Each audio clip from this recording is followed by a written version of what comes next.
प्रिय विद्यार्थियों, आपका महाविद्यालय के YouTube चैनल पर एक बार फिर से स्वागत है। आज हम बात करेंगे उपसह संयोजक यौगिकों में वैलेंस बॉन्ड थ्योरी की। Valence bond theory in coordination compound. ये थ्योरी पॉलिंग एंड स्लेटर ने दी। पॉलिंग एंड स्लेटर ने दी। इसके मेन पोस्टुलेट, जैसे पहला पोस्टुलेट है, सेंट्रल मेटल एटम और ion provide vacant hybridized and regular arranged orbital for the formation of coordination bond to the ligands in complexes. Central metal atom or ion provide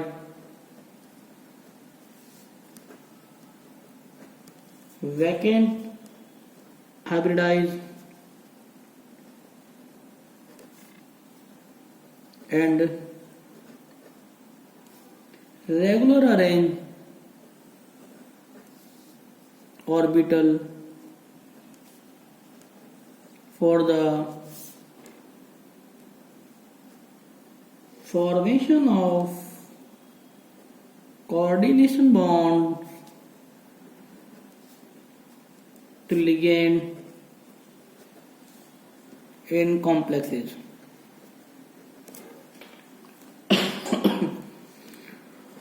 it's mean central atom जो है वह vacant hybrid orbital उपलब्ध करेगा जो नियमित ज्यामिति के होंगे, जो लिगेंड के साथ बॉन्ड का फॉर्मेशन करते हैं।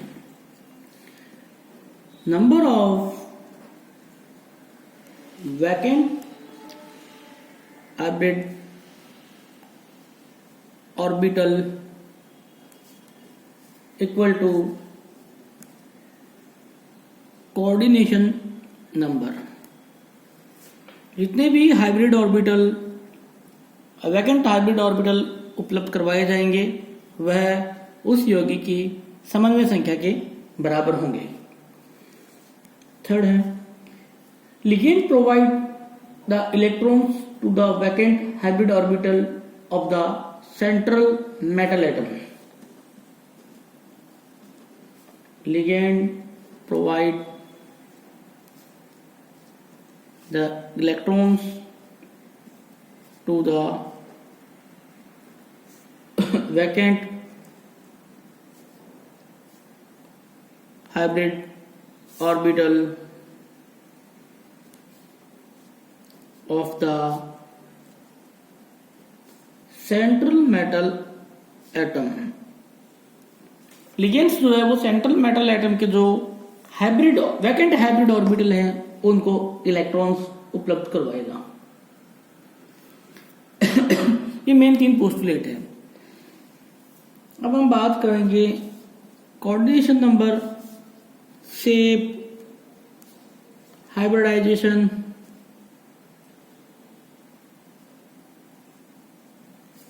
And examples. वेरियस टाइप की कोऑर्डिनेशन नंबर के अंदर जो कंपाउंड्स हैं उनकी शेप क्या होगी, उनका हाइब्रिडाइजेशन क्या होगा और एग्जाम्पल क्या क्या हो सकते हैं, इस संदर्भ में बात करेंगे। सपोज करो कोऑर्डिनेशन नंबर 2 है तो शेप होगा लीनियर, हाइब्रिडाइजेशन होता है sp, और अगर हम एग्जाम्पल की बात करते हैं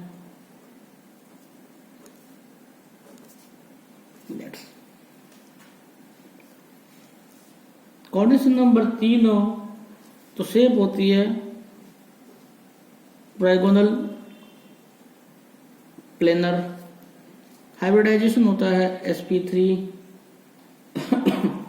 और यदि हम एग्जाम्पल की बात करें HgI3 नेगेटिव। यदि कोऑर्डिनेशन नंबर 4 लिया जाए तो हम सभी जानते हैं 2 प्रकार की स्ट्रक्चर संभव है, टेट्राहेड्रल और स्क्वायर प्लेनर। टेट्राहेड्रल जब भी होता है तो हाइब्रिडाइजेशन होता है, यहाँ sp2 है, sp3, और जब स्क्वायर प्लेनर होता है तो dsp2। अगर हम एग्जाम्पल की बात करें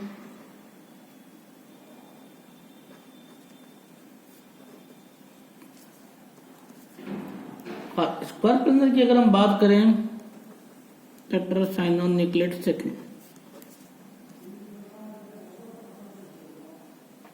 अब हम यहां देखते हैं, ये जो डी ऑर्बिटल है, कंपटीशन एग्जाम में पूछा जाता है, dsp2 जो हाइब्रिडाइजेशन है उसके अंदर कौन से डी ऑर्बिटल हाइब्रिडाइजेशन में यूज हुए हैं, तो इस बारे में भी हमें पता होना चाहिए। यहाँ जो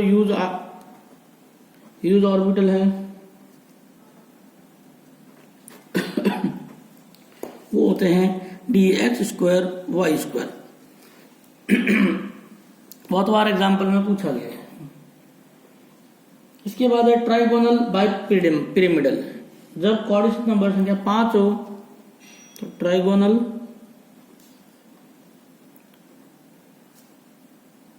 बाइपिरामिडल, तो dsp3।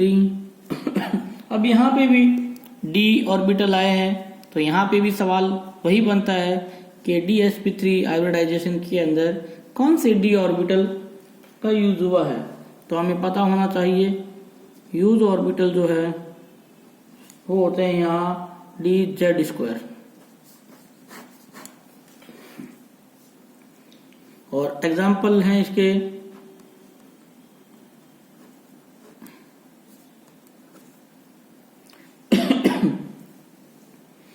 उसके बाद कोऑर्डिनेट नंबर 5 तो स्क्वायर पिरामिडल। स्क्वायर पिरामिडल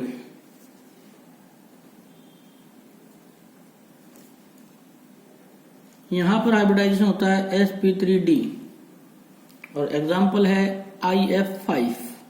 यहां पर जो यूज ऑर्बिटल है वो है dx² y²। ये हमें पता कैसे चलेगा कि ये यूज्ड ऑर्बिटल है?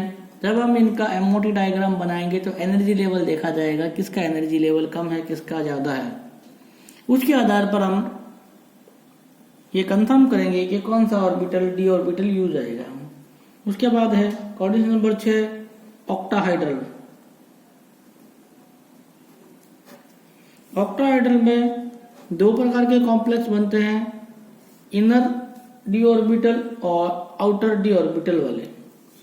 तो sp3d2 outer orbital complex, example है, और d2sp3 inner orbital complex, example है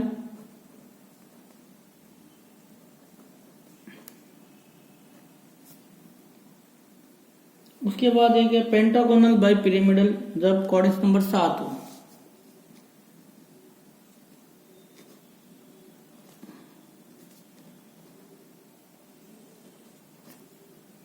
हाइब्रिडाइजेशन होता है sp3d3। यहाँ तीनों dxy, dyz और dzx ऑर्बिटल यूज होते हैं।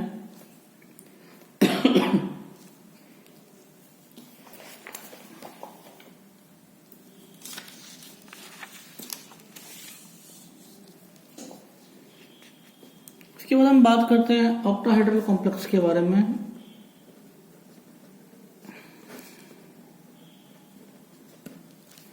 ऑक्टाहाइड्रल कॉम्प्लेक्स के बारे में आउटर ऑर्बिटल और इनर ऑर्बिटल के लिए अलग अलग टर्म यूज की गई है, जैसे टैबू ने, पॉलिंग ने, ऑर्गल ने और नाइहोम ने। टॉबे ने कहा आउटर ऑर्बिटल कंपाउंड और इनर ऑर्बिटल कंपाउंड। उन्हीं के लिए पॉलिन ने कहा आयनिक कंपाउंड और कोवेलेंट कंपाउंड, जबकि ऑर्गल ने कहा हाई स्पिन कंपाउंड और लो स्पिन कंपाउंड, और नाइऑन ने कहा स्पिन फ्री कंपाउंड और स्पिन पेयर्ड कंपाउंड।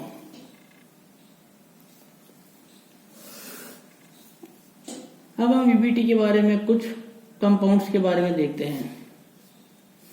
जैसे एग्जांपल पहला लेते हैं हम CuNH3 की ऑल 6 2+। इस कंपाउंड के बारे में हम स्टडी करते हैं कि इसके अंदर हाइब्रिडाइजेशन क्या है, पैरामैग्नेटिक है कि डायमैग्नेटिक है, मैग्नेटिक मोमेंट कितना हो सकता है। तो सबसे पहले जो हमें कोबाल्ट है उसका ऑक्सीडेशन नंबर ज्ञात करना है। ऑक्सीडेशन नंबर ज्ञात करने के लिए जिसका ज्ञात किया जाता है उसको X माना जाता है। बाकी सब जो एलिमेंट या मॉलिक्यूल्स है उनका सम किया जाता है और इक्वल टू में या तो 0 या जो ऊपर चार्ज है प्लस माइनस वो लिखा जाएगा।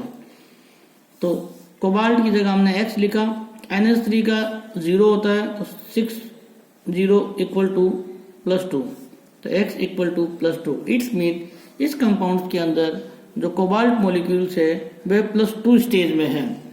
इसलिए हम यहाँ कोबाल्ट का विन्यास लिख के उसके आउटर मोस्ट शेल से 2 इलेक्ट्रॉन रिलीज कर देते हैं।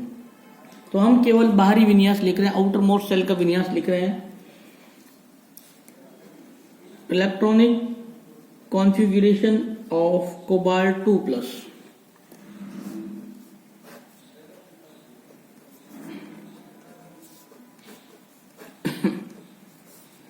CD 4S and 4P, 1 2 3 4 5 6 और 7 हमने 2 इलेक्ट्रॉन को रिलीज कर दिया। Electronic configurations in presence of ammonium ligand. Electronic configuration in presence of ammonium ligand. जैसे ही अमोनियम लिगेंड इनके संपर्क में आता है तो ये जो इलेक्ट्रॉन्स हैं वो आपस में पेयरिंग कर लेते हैं। पेयरिंग इस प्रकार होती है कि एक इलेक्ट्रॉन यहाँ आ जाता है और जो लास्ट इलेक्ट्रॉन है वह रूम टेम्परेचर पर इतनी एनर्जी लेता है कि एक्साइट होके आगे के कक्षक में प्रमोट हो जाता है और नया जो इलेक्ट्रॉनिक कॉन्फ़िगरेशन हमें प्राप्त होता है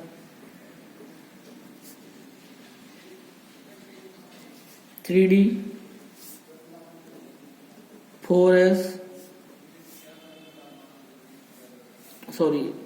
4D में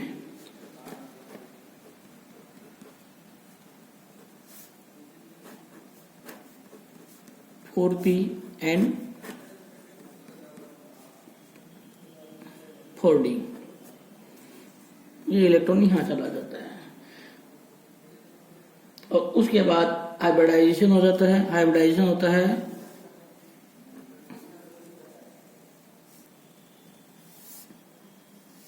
और फिर अमोनिया अपने इलेक्ट्रॉन्स एक ये बॉन्ड का कोऑर्डिनेशन बॉन्ड का फॉर्मेशन कर लेता है।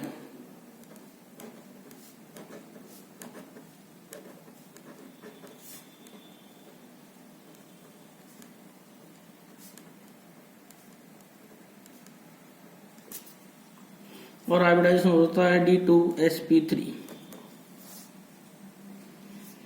Magnetic moment of this complex is found to according to 1 unpaired electron.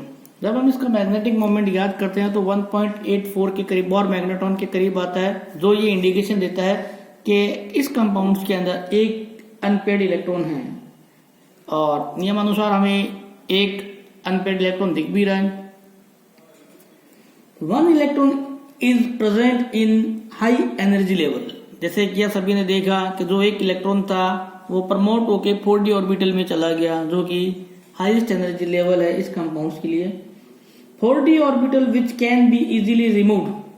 अब 4D में जो एक इलेक्ट्रॉन है हम उसको आसानी से रिलीज कर सकते हैं। So it's so reducing nature, जिससे हमें पता चलता है कि इसका अपचायित प्रकृति का नेचर है। Similarly, we can explain the bonding in the complex like CO F6 3 minus CO CN 6 3 minus. इस आधार पर हम इन कंपाउंड्स को भी एक्सप्लेन कर सकते हैं। नेक्स्ट एग्जांपल हम लेते हैं K2 Cu CN4। इस कंपाउंड्स के बारे में हम डिस्कस करते हैं कि ये किस प्रकार का यौगिक है, डायमैग्नेटिक है, पैरामैग्नेटिक है या रिड्यूसिंग नेचर इसका भी है, जैसे कि हमने ऊपर के एग्जांपल में देखा था। तो हम कॉम्प्लेक्स की बात करते हैं केवल। हमारा कॉम्प्लेक्स ये है। अब इसमें कॉपर मेटल है, तो कॉपर का सबसे पहले हमें इलेक्ट्रॉनिक कॉन्फ़िगरेशंस देखना पड़ेगा। तो वही नियम है, X4 साइनाइड का -1 होता है इक्वल टू -2, तो X इक्वल टू +2 हो जाएगा, 4 उधर जाएगा तो प्लस का हो जाएगा। इट्स मीन कॉपर जो है वो कॉपर +2 में है। यदि आपको कॉपर का विन्यास पता है तो क्या होता है 3D9 4s0 कॉपर +2 में, ठीक है। तो हम आउटर मोस्ट सेल लिखते हैं इसका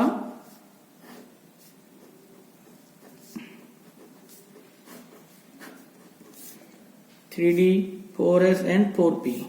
तो 1 2 3 4 5 6 7 8 एंड 9। अब यहाँ एक इलेक्ट्रॉन है। अब नियमानुसार तो क्या होता है, अगर ये एक इलेक्ट्रॉन बच रहा है तो ये एक इलेक्ट्रॉन प्रोन्नत होके आगे के ऑर्बिटल में चला जाना चाहिए।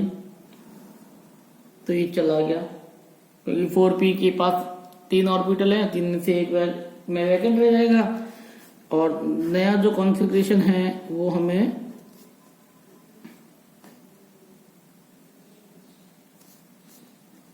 सॉरी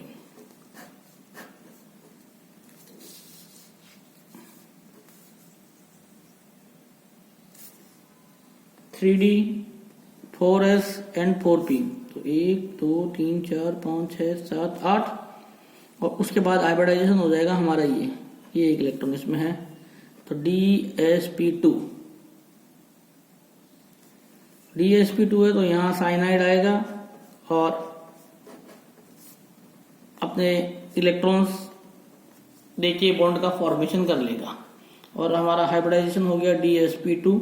इसके अकॉर्डिंग भी इसका मैग्नेटिक मोमेंट 1.84 के करीब आना चाहिए।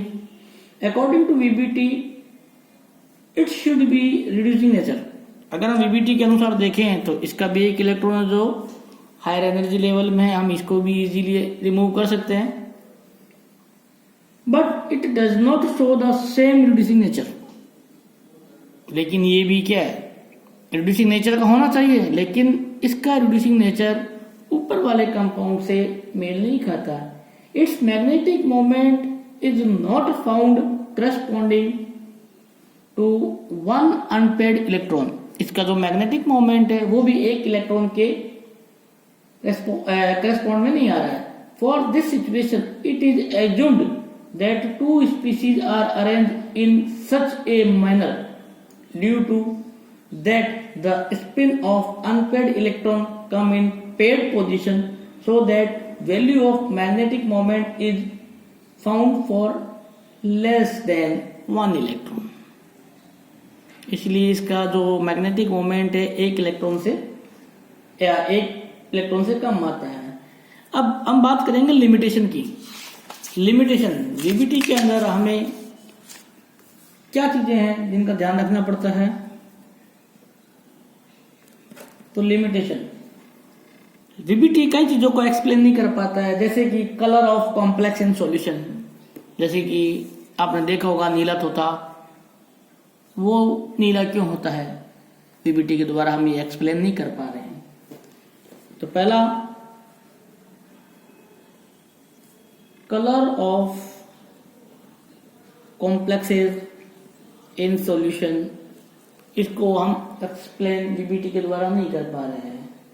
Quantitative explanations of magnetic moment. Quantitative explanation of magnetic moment. हम इसको भी एक्सप्लेन नहीं कर पा रहे हैं। What is the basic criteria of formation of inner and outer orbital octahedral complex. हम ये भी नहीं बता पा रहे हैं कि कब इनर ऑर्बिटल काम आएंगे और कब आउटर ऑर्बिटल काम आएंगे।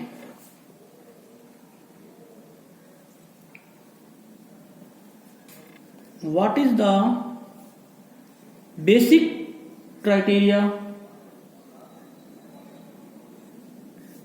of formation of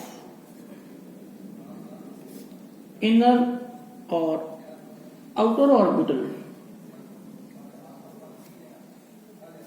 in octahedral complex। हम ये भी एक्सप्लेन नहीं कर पा रहे हैं। थर्ड है explanations of distorted shape of many complex। कई कंपाउंड्स ऐसे होते हैं जिनकी शेप विकृत हो गई है, इसके बारे में भी हम एक्सप्लेन नहीं कर पा रहे हैं। Explanation of distorted shapes of many compounds या complex, इसके बारे में भी हम क्लियर नहीं है। फिफ्थ पॉइंट है tetracyanocuprate second not show the reducing nature as hexaamine cobalt second।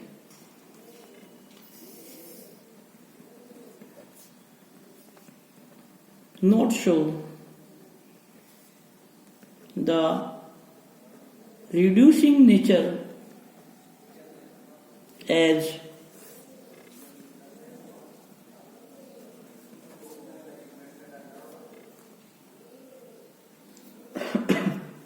and last main the transition of electron from 3D to 4D in complex hexaamine cobalt।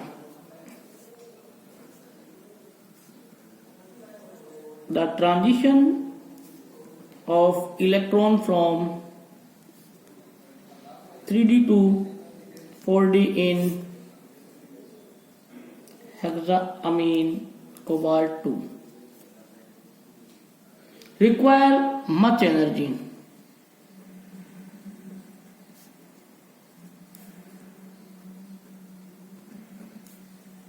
How it is possible?